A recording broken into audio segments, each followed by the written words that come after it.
Right now, somewhere in the world, a human embryo is growing a tail. Not a metaphorical tail, not a figure of speech, not some poetic way of saying the spine is forming. An actual, physical, protruding tail with its own vertebrae, sticking straight out from the base of the spine like something that belongs on a different animal entirely. And here's the part that tends to stop people cold when they first hear it. Every single human embryo does this. Every one. Yours did. And then, quietly, without any drama, it disappeared before you were born. The question of why that tail grows at all, and why it vanishes, has a genuinely wild answer. One that involves a graduate student, a broken jar, a cut finger, a bored emergency room visit, and a single tiny piece of jumping DNA that may have quietly set the entire course of human evolution in motion about 25 million years before any of us showed up. Let's start with the tail itself, because most people don't realize how real it is. Around 4 to 5 weeks into development, the human embryo grows what biologists call a tail bud.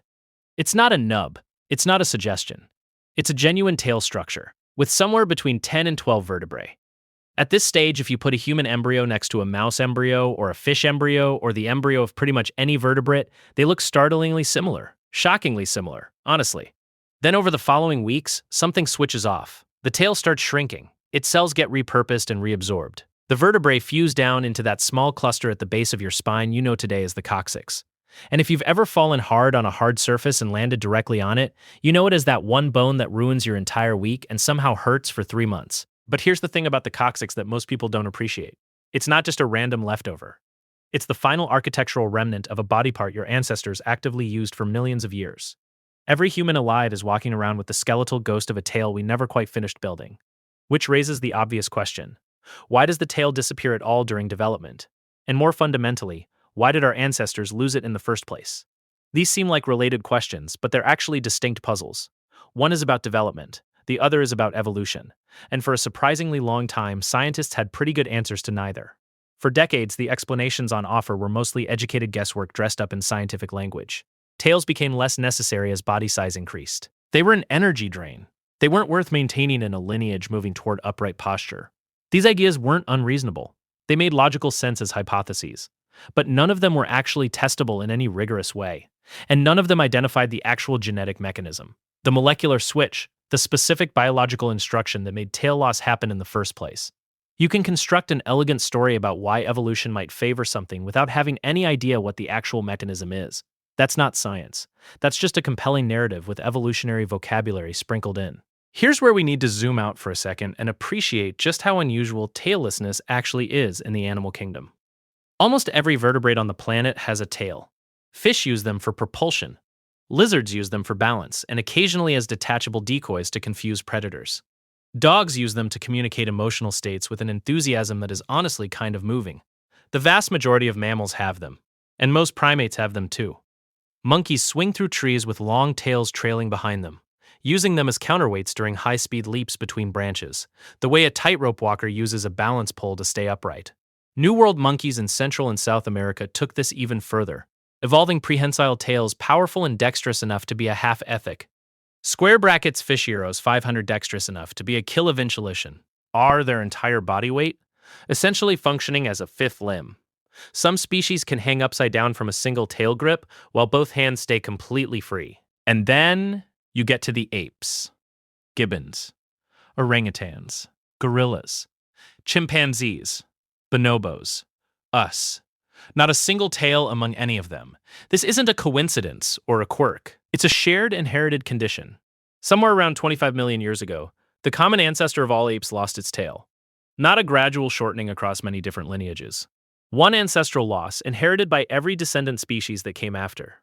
Every ape alive today, including the ones reading about themselves on the internet, inherited that same tailless body plan from a single ancestor. That's a strange and specific thing to have happen to an entire branch of the primate family tree. And for the longest time, nobody knew what actually caused it at the genetic level. They could see the pattern in fossils. They just couldn't explain the switch. It's worth pausing to appreciate how genuinely useful tails are for the animals that kept them. Because losing one wasn't some obviously smart trade-up, old world monkeys use their tails constantly. Not occasionally, not in emergencies, constantly. Sprinting along branches, launching between trees, correcting their trajectory mid-air in ways that would be completely impossible without that trailing counterweight behind them. New World monkeys took things even further. There are species that hang their entire body weight from a branch with nothing but their tail while both hands sort fruit. A tail is a phenomenally efficient piece of biological engineering. So the fact that an entire primate lineage simply walked away from that advantage permanently for every species that followed is genuinely strange. It needed explaining.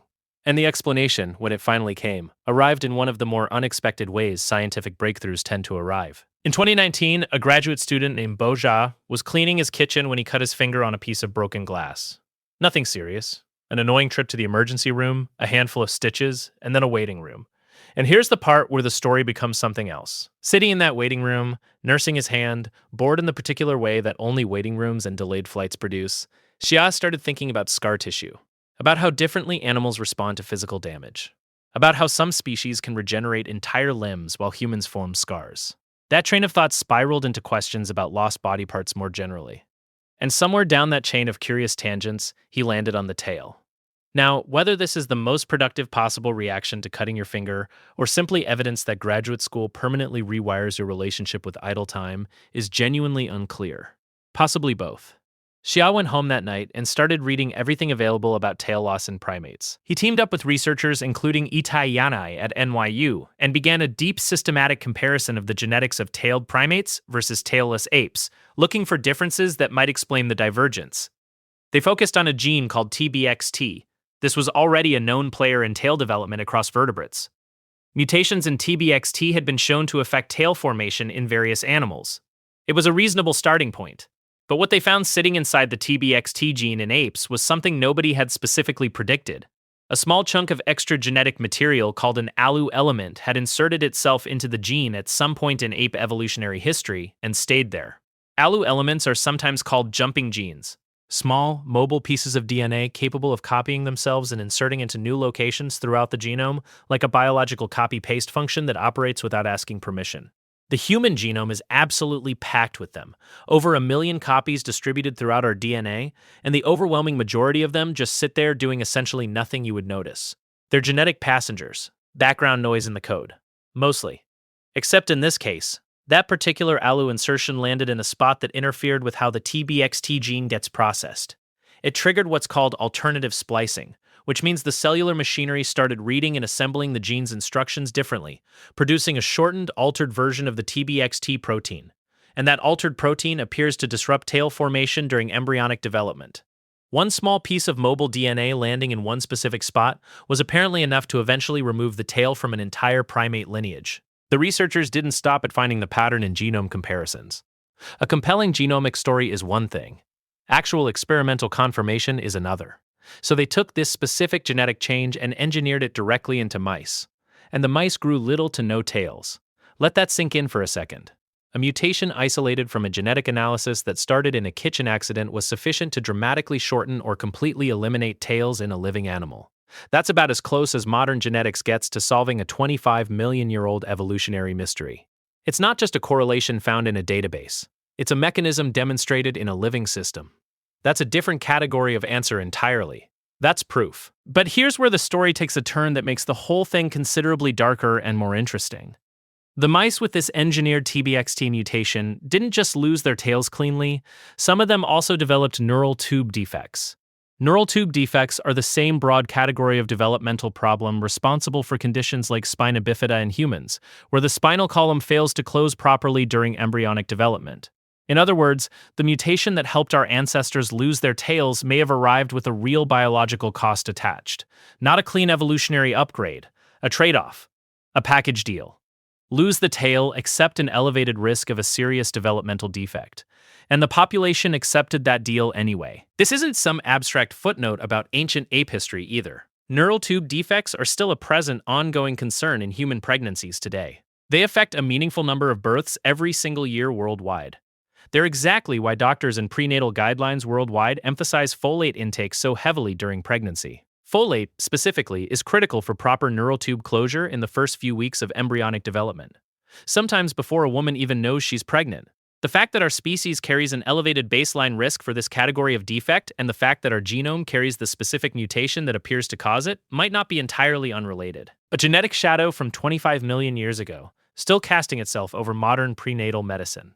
History is sometimes genuinely unsettling in the most unexpected ways. Think about what that implies about the selection pressure involved. Somewhere around 25 million years ago, this TBXT mutation swept through the ancestral ape population. It removed the tail. It also nudged up the risk of neural tube defects in some offspring. And it spread anyway. It became permanent across every ape species that followed. Which means the advantage of losing the tail must have been significant enough to consistently outweigh that elevated developmental risk, generation after generation, across millions of years and dozens of species. Evolution is cold and patient in a way that's almost difficult to sit with. It doesn't care about the individuals who pay the cost. It runs the math across populations and across millennia. And the math said, keep the mutation. So what was the advantage? This is where the story moves from genetics into behavior and body mechanics, and it starts making a lot of sense once you picture how apes actually move. Monkeys, generally speaking, run quadrupedally along the tops of branches. They sprint, they leap, they use a tail constantly as a dynamic counterweight. Apes shifted toward a completely different movement strategy called suspensory locomotion. Instead of running along the top of branches, apes increasingly hang below them, swinging arm over arm. Watch a gibbon move through a forest canopy sometime. It is genuinely alarming how fast they travel, how fluid the motion is, and how much it depends entirely on upper body strength and shoulder mobility rather than anything happening below the waist. A tail is extraordinarily useful when you're running along the top of a branch. It's considerably less useful when you're hanging underneath one. In fact, a long trailing tail in a suspensory mover isn't just unnecessary, it's a liability, dangling behind you, adding drag, getting caught in branches mid-swing. The kind of structural feature that goes from asset to inconvenience the moment your movement strategy changes fundamentally. Losing the tail in a lineage increasingly committed to arm-swinging locomotion wasn't a random subtraction. It was, in retrospect, a fairly sensible redesign for a body that was specializing rapidly toward upper body strength and away from tail-based balance entirely. And this shift in movement style didn't stop there. Many researchers argue it laid critical groundwork for what came much later in the hominin lineage. A body already restructured around vertical hanging and arm-supported movement, already freed from dependence on a tail for balance, may have been substantially better positioned to eventually stand upright and walk on two legs. The anatomy was already partway there. The tail was gone. The center of gravity was shifted. The shoulders were mobile in ways quadrupedal primates aren't. Bipedalism didn't appear from nowhere. It emerged from a lineage that had been incrementally reorganizing its body plan for millions of years. And some of that reorganization traces back to one ALU element landing in one gene in one ancestor who never knew any of it was happening. No tail meant a different way of moving. A different way of moving eventually meant hands were free. Free hands meant tools. Tools meant everything that followed. Civilization, language, recorded history, arguments on the internet, streaming services, the whole edifice of human experience, resting on a foundation that began, among other things, with losing something that looks fairly minor on paper.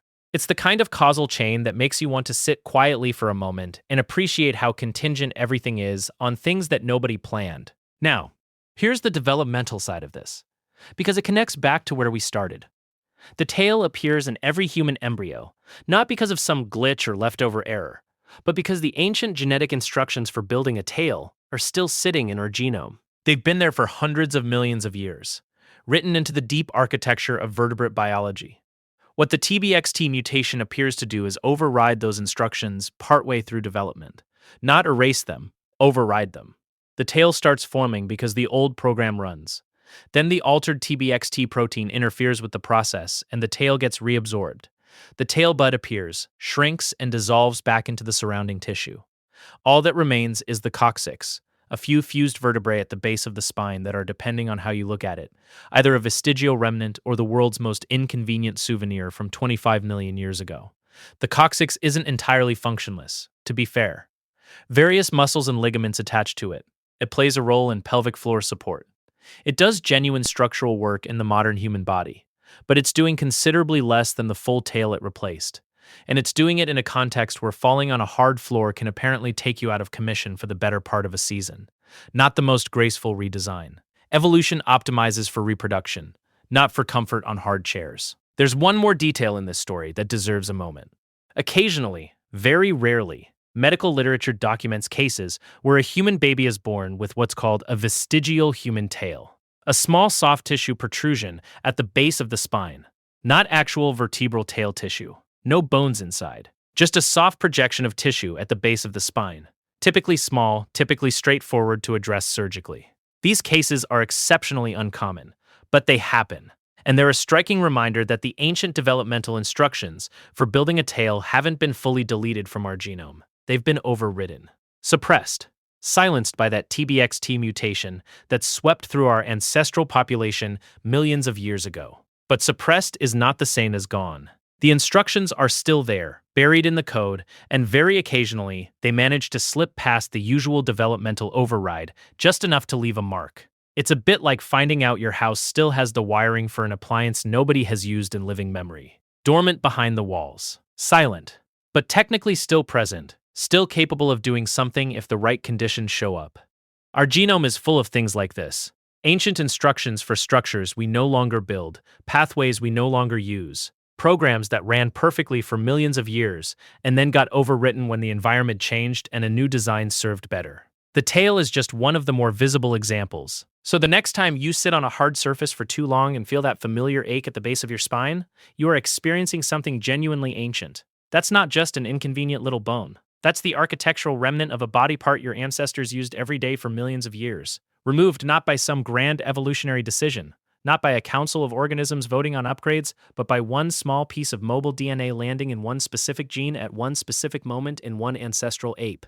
An accident that happened to be useful enough, in the specific environmental context of that specific lineage's movement style, to spread across every descendant species that followed. Carried forward silently through generations, eventually winding up in you, expressed as a slightly sore tailbone and a developmental quirk that surprises every biology student who first encounters it. And the scientist who finally figured out the genetic mechanism behind it wasn't running a carefully designed, decade-long research program aimed at solving this precise mystery. He was sitting in an emergency room with a cut finger, bored, thinking about scar tissue, chasing one curious thought to its logical extreme. Sometimes that's how it works, not through grand design, just through one person, one accident, one idle question that turned out to have a 25-million-year-old answer buried inside a gene that every ape alive today carries in every single one of their cells.